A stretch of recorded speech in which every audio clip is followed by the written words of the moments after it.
Hello YouTube, back again today. Hopefully the recording quality is better today than it was yesterday. It was pretty bad yesterday on that VCR, so we'll see what happens today. So this is a AM transistor radio that I found a while back. I'm not sure, I think I got it at a thrift store. Seemed to be in pretty good shape. The case was nice. But what I didn't notice at that time was that there actually was some cracks here on the edge. I should have noticed because it has tape on it. But either way, I figured it was nice enough that, you know, after looking at it the second time, that it's fine. So I don't know if it plays or not. This is the first time I've actually put a battery in it. Looks like it needs a 9 volt. So I'm going to go ahead and throw one in here. Looks like somebody may have already been in here working on this one before. I see an electrolytic capacitor that's been tacked on. If you can see right there, they just tacked it on there. Looks like it was supposed to have an axial lead capacitor, but I don't know, maybe it works. Let's find out.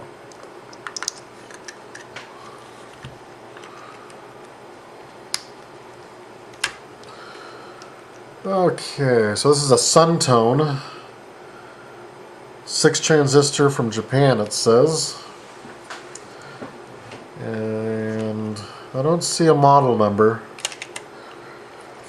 Well, let's power it on and see what it does. So I heard a little static. I'm not sure if you picked that up.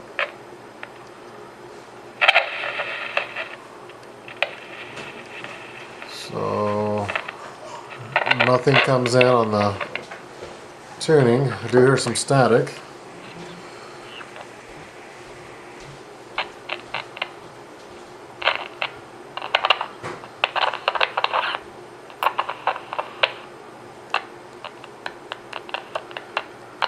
It is making some crackling noises as I push down on the battery. I'm wondering if there might be a loose solder joint.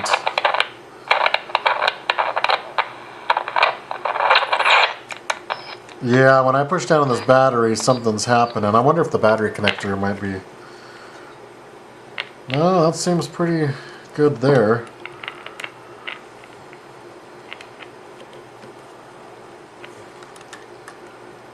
Let's see, volume's all the way up. Or volume's here on this side. So that's the tuner. Yeah, there's definitely something going on when I push on this corner here. So I'm suspecting a bad solder joint. Let me get a screwdriver. Looks like there's a couple flathead slotted screws there. See if I can get those out. Give me just 1 second.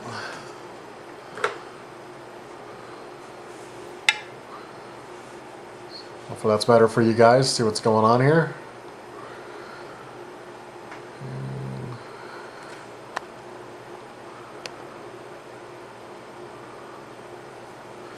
Alright, let's see.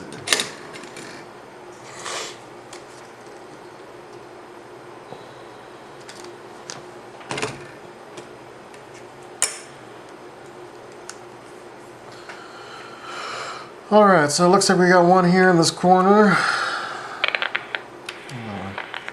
Take the battery out so I don't short anything.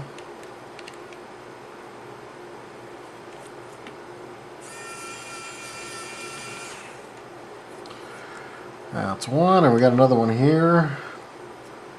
This one's loose already. So when somebody else has worked on something, you never really know what you're going to walk into. So hopefully there's no major issues. Get these screws out. And let's gently see if we can get this out. So I'm going to pull this label up, see if there's another screw underneath. Ah, and there is. There's one over there in the corner. Label came out pretty nice. Probably just glue that right back in there. You'll never know.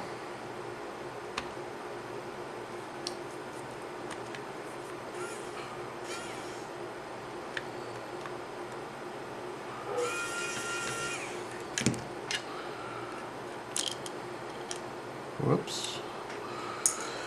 Alright, so let's see if that board will come out now.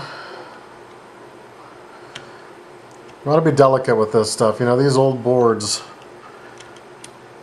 they get pretty brittle, and it's really easy to damage the traces on these. Let's see.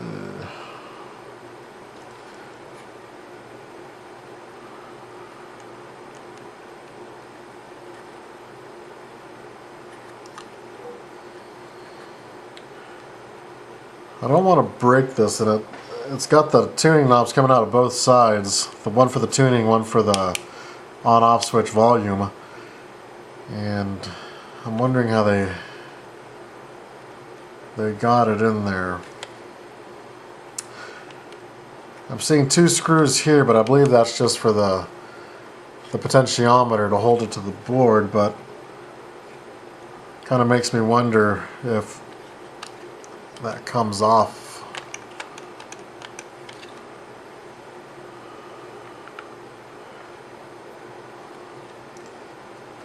Sometimes you have to take these front panels off to get to the screw behind that actually is on this knob. And without knowing, it looks like somebody at some point may have already tried to pull that up there, because there's a little, almost like a little fold where it's folded over.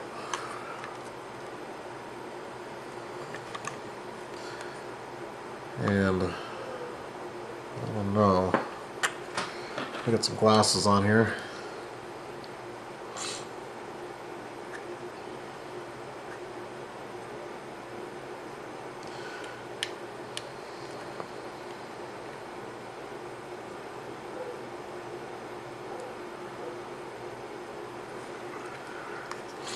I don't think these 2 screws have anything to do with that, but I'm going to pull them out anyways real quick, because I've been wrong before.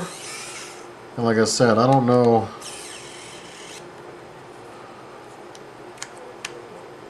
No, that's... Yeah, I think that has a nut on the other side of it, because it's not tightening or loosening. We may have to heat up that other side and take this off nice and gently, and then maybe pull the screw out of here. Give me a second. I'm going to go find get something to apply some heat to this, and see if we can get this front off, get to the back of the screw. Actually, we got a headphone jack up here too, but that's not in our way yet. It's mainly these 2 right here stopping us. So give me a second. I'm going to go see if I can track something down to get some heat on here and pull this off. I'll be right back. Okay, I'm back. Talk about the wrong tool for the job. I got a heat gun here. So I'm going to be very careful doing this. This is definitely not the tool I would have primarily have chosen for this. But I currently don't have my hot air station here with me. I would have preferred to use that. But anyways, I'm going to plug this in. I'm going to keep the gun moving very quickly.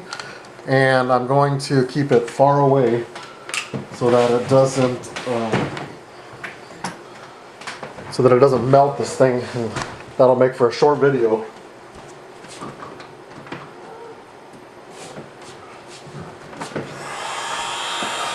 Alright, so really quickly, keeping the gun moving. Don't want to stay in one spot at all with this. And I'm trying to stay above that speaker grate too. So it looks like I'm a little closer than I actually am in the video. I'm actually about 8 inches away.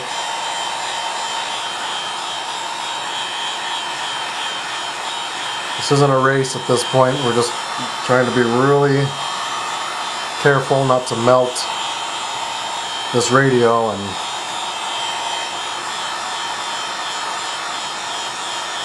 damage it any further than it already is. So what this is doing is it's actually softening up the glue on the back, hopefully, enough to let us lift it up. And it's starting to get warm. It's not hot, just warm.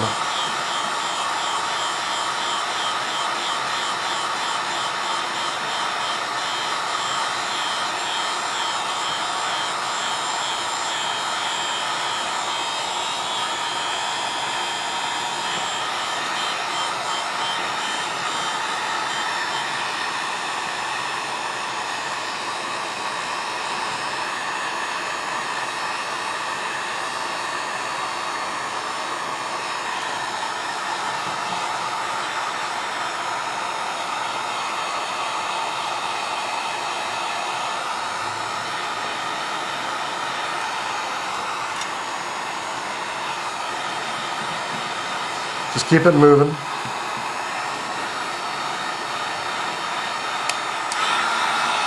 I'm going to turn it on high now, and like I said, still keep it moving and try to keep the heat off of the speaker.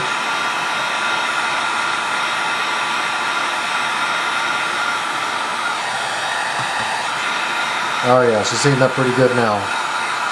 So I'm going to stop right there and see if I can peel up the back of the corner.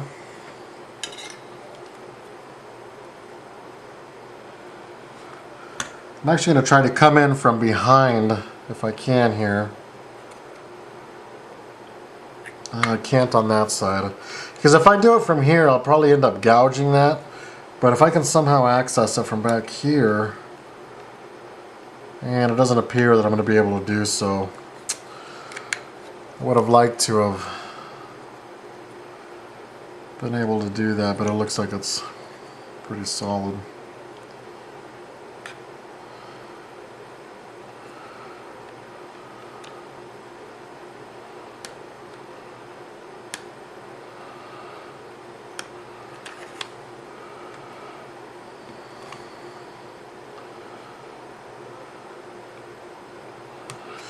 Yeah, it looks like it still needs a little more heat, so.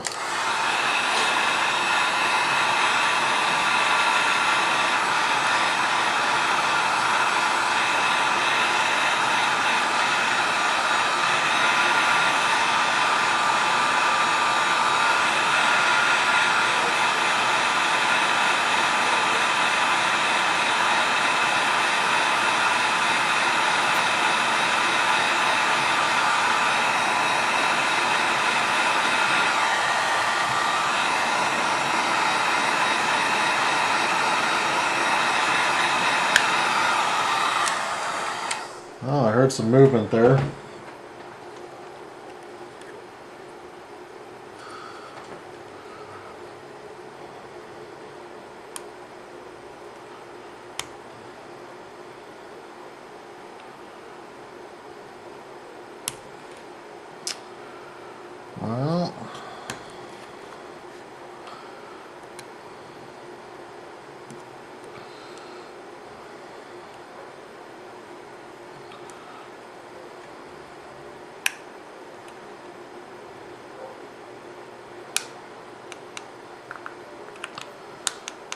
Well, there we go. It looks like it's just starting to come up on this corner.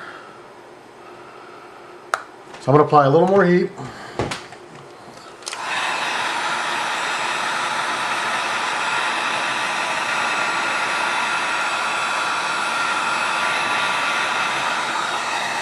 Like I said, this is not the right tool for the job, but it's all I have right now here with me.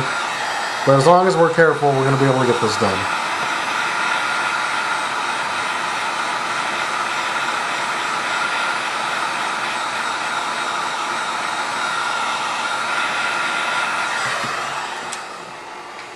Alright, let's see if that was enough to make it happen here.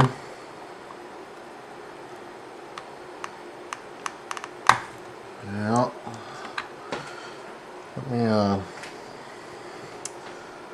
it's definitely coming up now. There we go. And just as suspected, there are the two screws and a hidden electrolytic right here too. So let's go ahead and pull these off.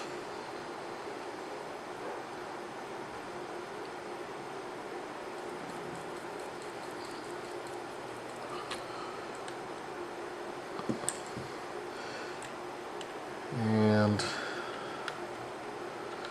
we can actually leave the knob in there for now, because when we pull it apart, that'll just separate.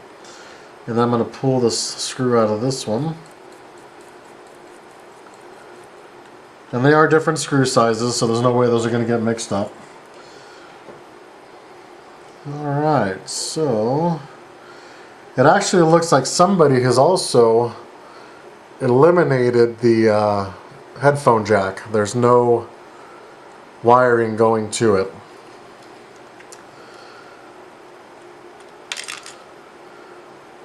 And we have some tape on the speaker. Definitely not original. So we got a couple little things we can clean up on this one. I'm going to put the volume knob over here. Take the AM knob. So let's see. Oh, here's another electrolytic as well. So I'm just kind of looking around, because remember when I pushed on that battery, we had the intermittent issue. And I always like troubleshooting these instead of just guessing. You know, a lot of places and people just seem to throw parts at things, and I'm really not a fan of that. I'd like to actually troubleshoot it and find out what's wrong with it. Because that's just it's the better thing to do. That way you know what's going on. Same thing like when you go to get your car worked on, they throw a bunch of parts at it. And it's got to the point that I just prefer to work on my own cars now. The labor and a lot of mechanics, what I've noticed is they just guess. They just use you as a, just as a guinea pig, I guess. They just kind of throw parts at things, and people just usually pay it, which is crazy to me. I mean, I'd like to know what the problem is before I even attempt to work on it. So this wire's been extended. They may have done that, to flatten it out like this to work on it, which I guess is okay. Probably could have been a better way to deal with this here instead of taping it up. Hopefully it's soldered underneath. We'll find out here in a little bit. Alright, so where do we go from here? I guess let's say put the battery in.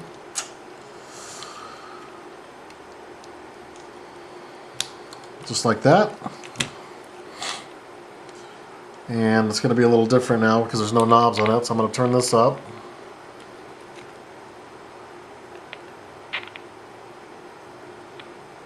Okay, we're all the way up. And our tuning knob is right here. Oh, it is receiving now. Got a little squealing in there.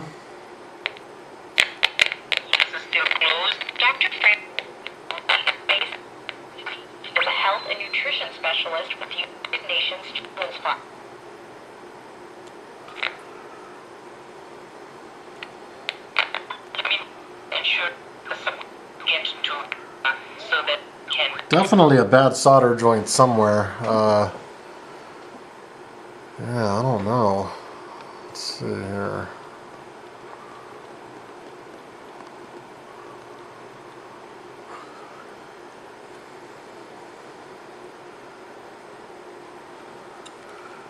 Just going to do a quick visual inspection here. I mean, it could have been a solder joint where they just blobbed some of this stuff on here. I mean, that one doesn't look too good. This one coming off of the antenna coil, well, that one seems to be okay.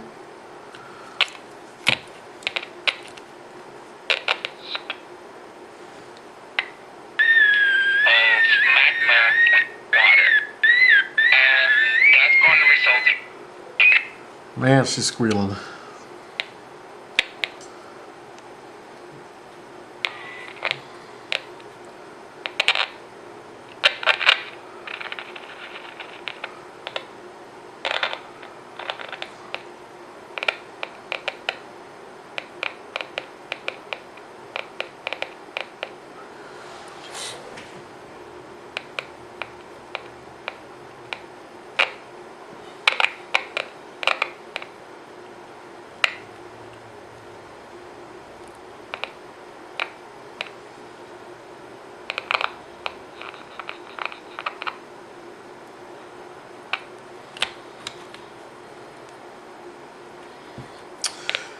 I don't know, it seems like when I move this capacitor,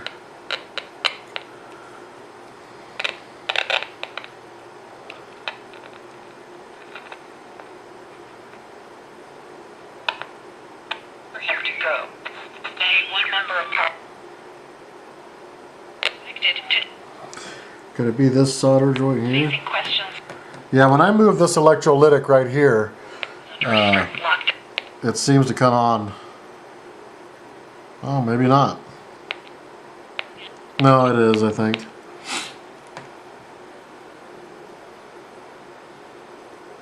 So I don't think it's that side. And this side.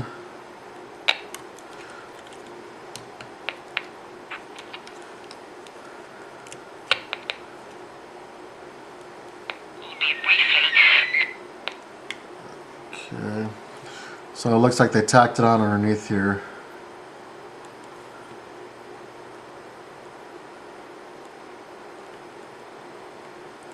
I don't know, I'm still not convinced it's that that capacitor there, but I think we're in the right area.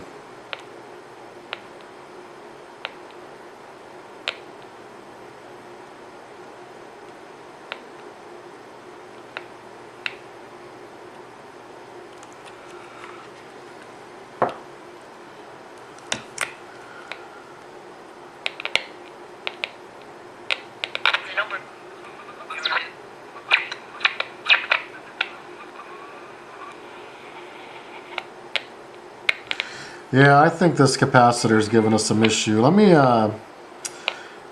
get my soldering iron out, and I'm going to go ahead and remove this, and we'll put it in the tester and see what it reads. Because the contacts look pretty good on it, but it could be failing, you know, right where it goes into the capacitor there, the leads for it. Let's see, what is this? A 50 microfarad at 10 volts. I'll be right back. Okay, I'm back with my soldering iron, and I got it plugged in, and let's go ahead and remove this capacitor. Oh, I better undo the battery first.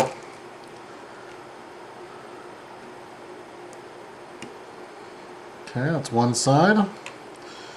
And let's get underneath here.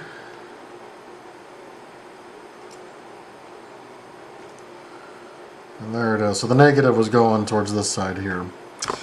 What did I say that was? A 50 microfarad at 10 volts. So I've got some replacements here. Now I don't have any axial lead capacitors, but I do have just some standard. So what I'm going to do is just tack this in and then order the right ones up. So this video, primarily I'm just going to focus on getting this going, troubleshooting it, so that, you know, we all learn something together. And then I will probably order the parts and fix it. Let me know if you guys want to see that, if you want to see me get the parts ordered up, and, or I mean not ordered up, but once I get the parts, if you want me to make another video of installing them. Yeah, you guys out of focus there a little bit, looks like. There we go.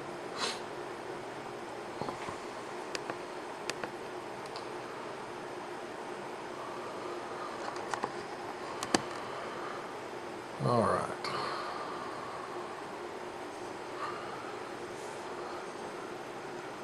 So let's see, 50 microfarad.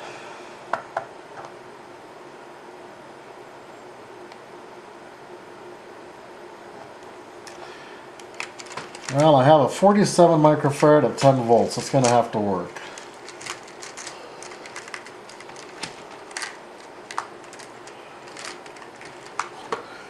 And I just want to verify that. Yeah, 47 microfarad at 10 volt, and the original, like I said, was a 50 microfarad at 10 volts. So close enough. Negative lead was on this side.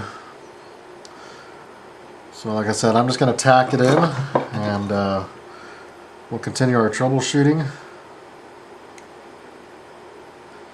Oh, and I did tell you guys I was going to grab the tester. I will do that. We'll grab the tester and see what that capacitor read.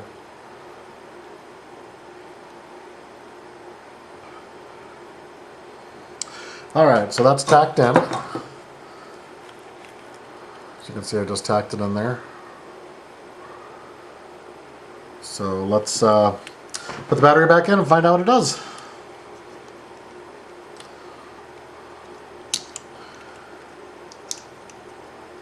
If I can get my fat sausage fingers in there.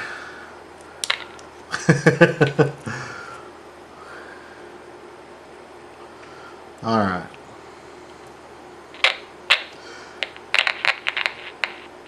So it appears we still have an issue somewhere.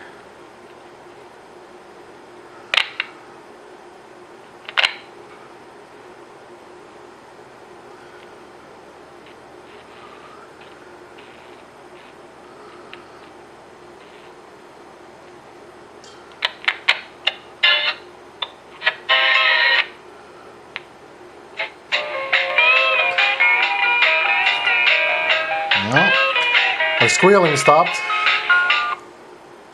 but we still have that intermittent.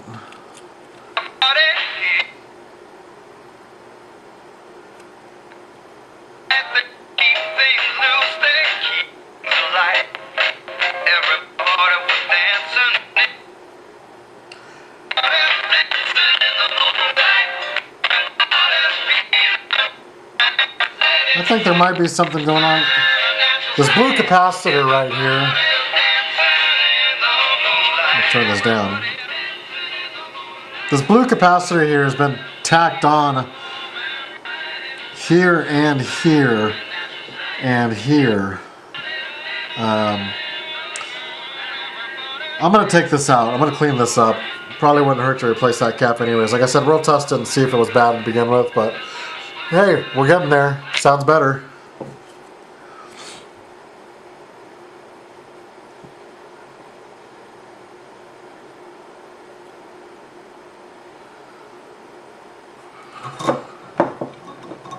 And you know, another thing that could have happened was they could have put, whenever they replaced this, I'm looking at the solder joint here, and this volume control has a lot of plastic in it, so if they held the soldering iron on there for a little longer than they should have, they could have very well damaged that section right there. So I'm going to be really quick about this, just heat it up and get it out of there.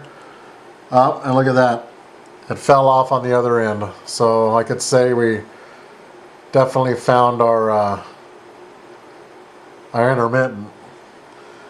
Yep, just went right through there. So there is 2 tracks back to back, so I'll have to make sure that I don't bridge those when I put it back together. So let's see what this is. This is a 10 microfarad at 16 volts. So let me find one. We'll tack a new one in there.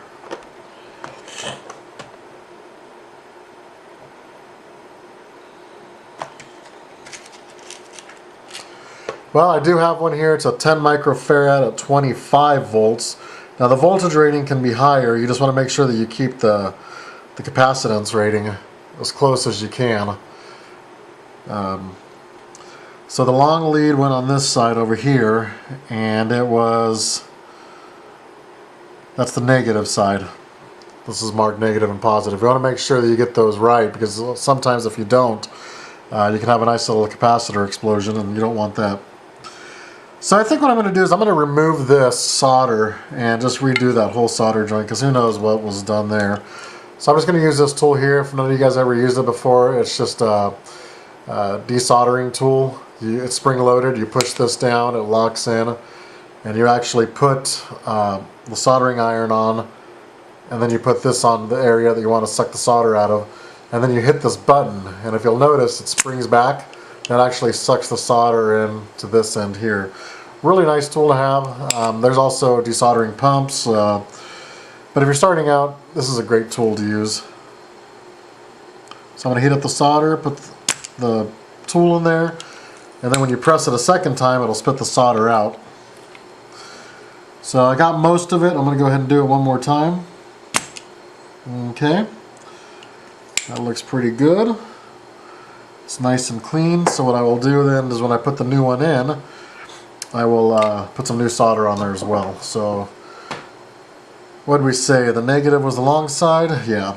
So the negative here. So let's do this side first. Why not? So now that the hole's cleaned out, I'm just going to push it in there a little bit. And I'm going to clean my soldering iron real quick, the tip. Put a little bit of solder on there just to kind of, I like to keep this nice and clean. You don't want a bunch of oxidation built up on that. Move these wires out of the way so we don't burn them. And here we go.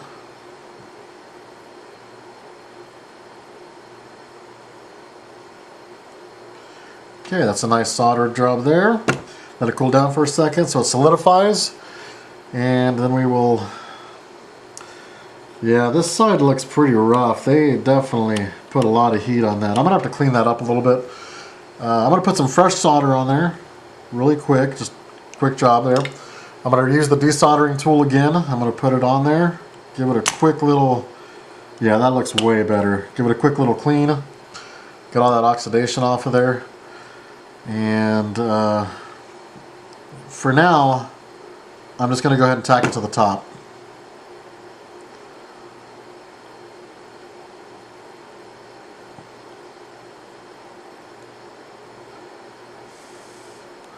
Okay, so you can see that second capacitor there, I just tacked it on there. It's nice and shiny, clean, and this connection over here looks pretty good. So now let's go ahead and put the battery back in, and look at that, it fired right up. Volume sounds good.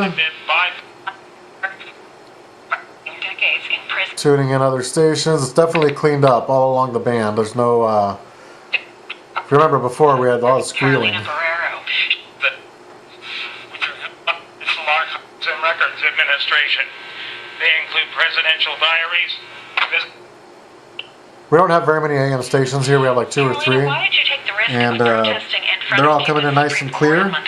I'm pretty happy with the way it's performing. We had 3 miles, collective one. You know, I was thinking before why this was here, and what I think they did is when they removed the headphone jack out of the circuit, they just moved the wiring here. So what I'll probably end up doing is putting this back in if it's not shorted out. I'm not sure why they removed it. So you were out there on Monday to try to call because sometimes it is nice to use, you know, a headphone jack.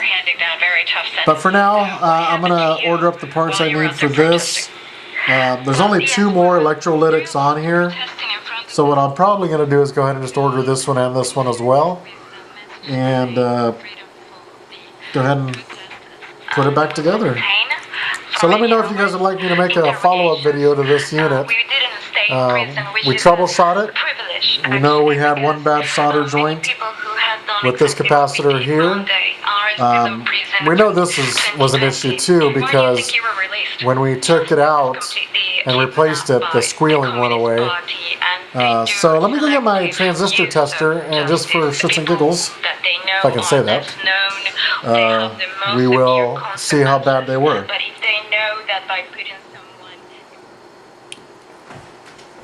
I'll be right back. Okay guys, I'm back with the ESR slash transistor slash whatever tester.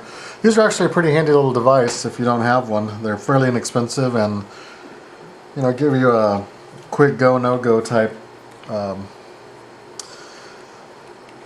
reading for your, you know, devices. Let you know how, you know, how they're working. So I'm gonna pull the battery out of the radio, and I guess I'll just use it for this. And I've got our 50 microfarad at 10 volts in there, and I'm just gonna hit the test button and see what it says.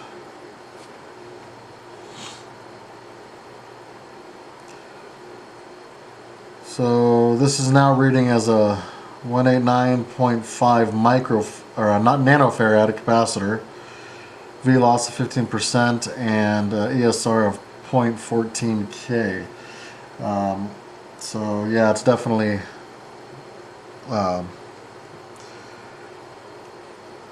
out of tolerance there. And then this one here, this is a 10 microfarad at 16 volts. Let's see what this one has to say.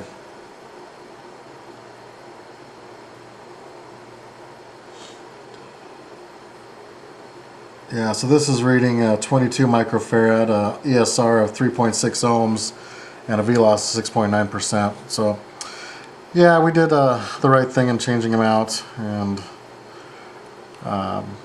obviously you saw that it definitely helped with the performance of this particular radio. So anyways, let me know in the next one, or on the comments down below, if you'd like to see me. Like I said, I'm gonna order up the parts, and if you'd like to see me make a video putting this thing back together, and I'll go ahead and make a part 2 if enough people want it. If not, we'll move on to the next one. But we got it working.